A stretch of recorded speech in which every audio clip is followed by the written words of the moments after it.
എല്ലാവരുടെയും അനുമതിയോടുകൂടി നമ്മൾ ഡോക്ടറൊന്നും അല്ലാത്തതുകൊണ്ട് ഈ രോഗത്തിനെ പറ്റിയൊക്കെ പറയുമ്പോൾ പ്രഭാവത്തേക്ക് ആയിരിക്കാനായിട്ട് സാധ്യത കുറവാണ്. മനസ്സ് എന്ന് പറയുന്നത് ഇല്ലെങ്കിൽ പ്രപഞ്ചം തന്നെ ഇല്ല.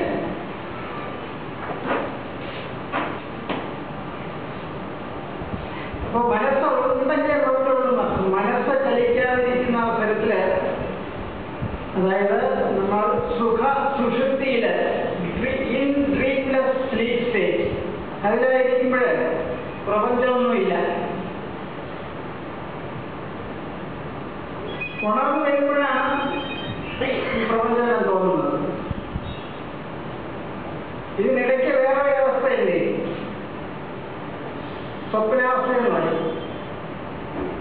ഈ സ്വപ്നാവസ്ഥയെ പറ്റിയെല്ലാം ഫ്രോയിഡ് മുതലായ ഒരുപാട് മനഃശാസ്ത്രജ്ഞന്മാര് ഒരുപാട് കാര്യങ്ങൾ ഈ രാഗം ഉണ്ടാകുന്നത് ഏത് അവയവം കൊണ്ടാണെന്ന് ചോദിച്ചാൽ മനസ്സുകൊണ്ട് തന്നെ. കാണാൻ കഴിയാത്ത ഒരു വസ്തുവാണ്. മാറ്റർ ആണെങ്കിലും കാണാൻ കഴിയുന്നില്ല. അണു മാറ്റർ ആണെങ്കിലും അണുവിനെ നമുക്ക് കാണാൻ കഴിയുന്നില്ല. അതുപോലെ മനസ്സ് ഏറ്റവും ലോകത്തില് ഏകത കൂടിയ ഒരു സാധനമാണ്. ആടും തെരുകൾ അരച്ചുറ്റുമ്പോൾ ഓടും കവലെ ഒരു കോടി. അത്രയ്ക്ക് ഭയങ്കര സ്പീഡിൽ നമുക്ക് ഏത് പ്ലാനറ്റ് വേണമെങ്കിൽ ഈ സമയത്ത് തന്നെ പോയി എത്താൻ സാധിക്കും. അങ്ങനെയുള്ള മനസ്സിനെ പറ്റി വിശകലനം ചെയ്ത് അതിൻ്റെ ന്യൂനതകളെ പരിഹരിക്കണമെങ്കിൽ അതിനേക്കാളും കൂടിയ ഒരു സാക്ഷി, ഒരു അറിവ് ഉണ്ടായിരിക്കണമെന്നർത്ഥം. മനസ്സ് ആബ്ജക്റ്റ് ആകുന്ന ഒരു സബ്ജക്റ്റ് ഉണ്ടെങ്കിൽ മാത്രമേ മാനസികമായിട്ടുള്ള മനസ്സിൻ്റെതായിട്ടുള്ള രോഗങ്ങളെ കണ്ടുപിടിക്കുക, അതിന് ചികിത്സ നേടുവാനും സാധിക്കുള്ളൂ.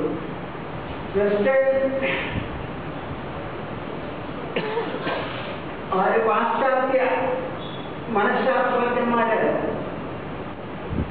ഈ രാഗം ഉണ്ടാകുന്നത് ഏത് അവയവം കൊണ്ടാണെന്ന് ചോദിച്ചാൽ മനസ്സുകൊണ്ട് തന്നെ. കാണാൻ കഴിയാത്ത ഒരു വസ്തുവാണ്. മാറ്റർ ആണെങ്കിലും കാണാൻ കഴിയുന്നില്ല. അണു മാറ്റർ ആണെങ്കിലും അണുവിനെ നമുക്ക് കാണാൻ കഴിയുന്നില്ല. അതുപോലെ മനസ്സ് ഏറ്റവും ലോകത്തില് ഏകത കൂടിയ ഒരു സാധനമാണ്. ആടും തെരുകൾ അരച്ചുറ്റുമ്പോൾ ഓടും കവലെ ഒരു കോടി. അത്രയ്ക്ക് ഭയങ്കര സ്പീഡിൽ നമുക്ക് ഏത് പ്ലാനറ്റ് വേണമെങ്കിൽ ഈ സമയത്ത് തന്നെ പോയി എത്താൻ സാധിക്കും. അങ്ങനെയുള്ള മനസ്സിനെ പറ്റി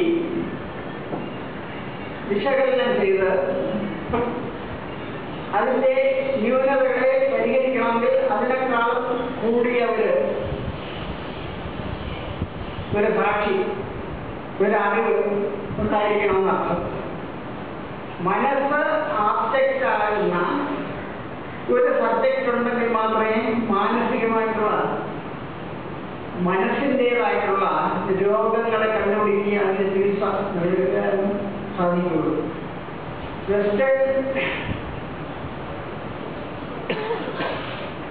പാശ്ചാത്യ മനഃശാസ്ത്രജ്ഞന്മാര് ഉണ്ടാകും. ഈ മാംസത്തിൽ നിന്ന് എന്ന പോലെ ഹൃദയത്തിൽ നിന്ന് തോന്നുന്ന വികാരങ്ങൾ ഉണ്ട്.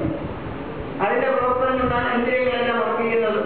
അപ്പൊ ഇന്ദ്രിയങ്ങളുടെ എല്ലാം രൂപം, ദൃശ്യം, ലോചനം, ദൃക്ക, ദൃശ്യം, ദൃത്ത്, മാനസം, ദൃശ്യാധീവൃത്തെ സാക്ഷി ദൃഗൈവ നതു ദൃശ്യതേ. രൂപം കാണുന്നത് കണ്ണാണ്, രൂപത്തിന്റെ സാക്ഷി കണ്ണാണ്. കണ്ണുപോലുള്ള അഞ്ചിന്ദ്രിയങ്ങളുടെ സാക്ഷി എന്ന് പറയുന്നത് മനസ്സാണ്. മനസ്സിന്റെ സാക്ഷി എന്ന്